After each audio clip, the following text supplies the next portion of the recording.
கார்த்திக் இது நான் அசமா டாஸ்க் என்னாச்சு? இது நேற்று நைட்டே மெயில் பண்ணுறேன். எனக்கு அப்படிங்களா? எனக்குலாம் எந்த மெயிலும் வரல சார். நைட்டு 11:30 தான் சார் சென்ட் பண்ணேன். என்ன சொல்ல வரீங்க? ஸ்டாப். நாளைக்கு எவ்வளோ பெஸ்ட்டாக போயிட்டு இருக்கு தெரியுமா? ட்ரெயின் கலந்து 10 கால் அடிக்கிறாங்க. என்னாச்சுன்னு என் பாஸ் என்ன திட்டுறாரா பொண்ணு நான் வேலை கொடுத்தது?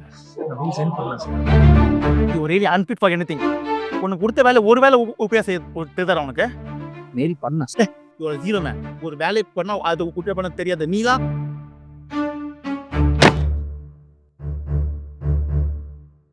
டேய் ஓகேவா? போய் சொல்ல வரேன், பார்த்தாலே தெரியுது. எனக்கு இந்த வேலை சுத்தமாக பிடிக்கலதா. அவன் என்ன வேணும்னே கார்னர் பண்ணுறான். நேற்று அவங்க மெயில் அனுப்பிச்சேன். எதுக்கு ஓடுறோன்னே தெரியாமல் ஒரு ஓட்டம். காலையில் எந்திரிக்கிறேன், ஆஃபீஸ் வரேன், வேலை பார்க்குறேன், டார்கெட்டு, டாஸ்க்கு, ரிப்போர்ட்டு, மெயிலுன்னு முடிச்சுட்டு வீட்டுக்கு போகிறேன், சாப்பிட்றேன், தூங்குறேன். மறுபடியும் எந்திரிக்கிறேன், வேலை பார்க்குறேன், சாப்பிட்றேன், தூங்குறேன். மறுபடியும் எந்திரிக்கிறேன், வேலை பார்க்குறேன், சாப்பிட்றேன், தூங்குறேன். என்னால் முடியலடா.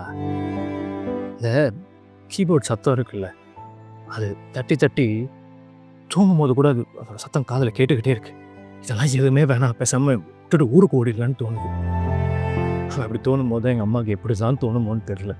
கரெக்டாக கால் பண்ணோம். ஐயா எப்படியா இருக்க? நேரத்துக்கு சாப்பிட்டியா? மாதத்துக்கு ஒரு ஏதாச்சும் ஊர் பக்கம் வரலாம் இல்லையா அப்படின்னு சொல்லும். செய்கிற வேலைக்கு காரணமே தெரியாமல் காரணம் தேடிக்கிட்டு அவங்களுக்கு கொடுக்குற சம்பளம் போக மிச்ச காசில் வீட்டுக்கு காசு அமைச்சிக்கிட்டு இஎம்ஐ கட்டிக்கிட்டு மிச்சம் இருக்க காசை வச்சு எப்படா இந்த மாதத்தை ஓட்ட போகிறோன்னு யோசிக்கும் போது புரிய மாட்டேங்குதுடா.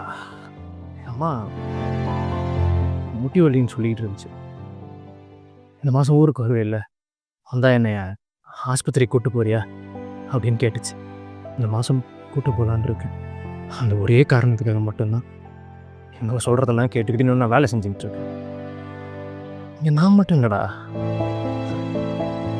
பல பேர் இப்படி தான் பிடிக்காத வேலையை பிடிச்சதான் நினச்சிக்கிட்டு சூழ்நிலைக்காக செஞ்சுக்கிட்டு இருக்கானுங்க. இதுக்கு அவனுங்க வச்சிருக்க பேர் என்ன தெரியுமா? கமிட்மெண்ட். உலகத்திலேயே ரொம்ப பொறுமையான விஷயம் இந்த மிடில் கிளாஸ் வாழ்க்கை தான்.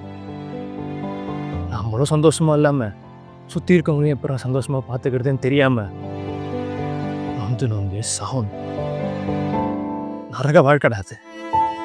அதான் உங்ககிட்ட சொல்லிட்டு சாரா